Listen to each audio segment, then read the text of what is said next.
Inflation जिस तरीके से रिजर्व बैंक ऑफ इंडिया ने जो ट्राई किया था, जिस तरीके से इन्फ्लेशन को कंटेन करने की कोशिश की, जिस तरीके से बैंकिंग रिफॉर्म्स था, जिस तरीके से करेंसी रिफॉर्म्स था, जिस तरीके से इंश्योरेंस रिफॉर्म्स था, जिस तरीके से टेलीकॉम रिफॉर्म्स था, क्योंकि रिफॉर्म्स मोड पे जाना चाहिए था जो 2010 से वो नहीं गया। स्ट्रक्चरल रिफॉर्म्स हमने लागू नहीं कर पाए और ना उसके बारे में सोचने का भी टाइम नहीं था हमारे पास। हर बार कुछ ना कुछ मुद्दा से ये बजट से अलग। बजट एक ऐसा डॉक्यूमेंट है, एक ऐसी कोई विचार नहीं, एक ऐसी बहुत बड़ा डॉक्यूमेंट नहीं है। ये 365 दिन का सरकार का दिशा निर्देश तय करता है। उसमें लॉन्ग टर्म बहुत ज्यादा जरूरत है, क्योंकि लॉन्ग टर्म एक स्ट्रेटेजिक रूप में चलना होता है जो 10 साल से 15 साल से 20 साल तक चलता है। लेकिन शास्त्री जी, इस पर तो सरकार की तरफ से हमेशा ये जवाब होता है कि आपको कंपैरिजन में चीजें देखनी होंगी, एब्सोल्यूशन में नहीं।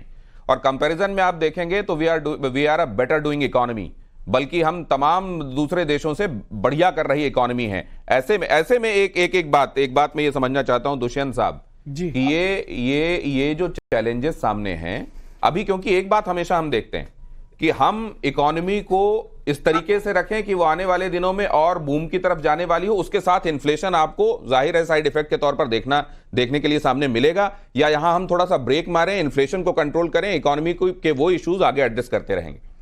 देखिए, इन्फ्लेशन का मुझे लगता नहीं कि सरकार के स्वभाव पे कोई ज़्यादा फर्क लगेगा। और जैसा शास्त्री जी ने कहा, हमारी गवर्नमेंट के पास, हमारी कंट्री के पास में ऑयल की जो चुनौती है उससे निपटने के लिए समुचित फंड है।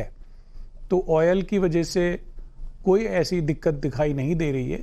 सरकार अब की बार आने वाले विधानसभा चुनावों के कारण समझ लीजिए, या जो लोकप्रियता घटी है पिछले चुनाव में उसका कारण समझ लीजिए, या दोनों मिक्स समझ लीजिए, बजट में हमें कुछ घंटों बाद ही देखने को मिलेगा बहुत सारी रियायतें होंगी, ग्रामीण क्षेत्र के लिए भी, शहरी क्षेत्र के लिए भी, अलग अलग कृषि क्षेत्र, शिक्षा क्षेत्र जो आम आदमी से जुड़ा हुआ है। कुछ घंटे का देर है, जरूर आज इससे अच्छी खबर लोगों को मिलने वाली है। अंकुश सभरवाल जी के पास और विकास कोठारी जी के पास भी जाने वाला हूं। एआई की चुनौतियां, उसके लिए क्या प्रोविजन बजट में दिखाई दे सकता है? इंफ्रास्ट्रक्चर के संदर्भ में भी हम समझेंगे, जिस इंफ्रास्ट्रक्चर के लिए बातें हो रही हैं उसमें एक्चुअलिटी में क्या होते हुए हम इस बजट में देखेंगे, इस पर हम चर्चा करेंगे। फौरन हाजिर होते हैं। बजट भाषण एक एक बात एनालिसिस के साथ आप तक पहुंचेगी। टाइम्स नाउ नवभारत के अलावा ऐसा कवरेज और कहीं नहीं। फौरन हाजिर होते हैं।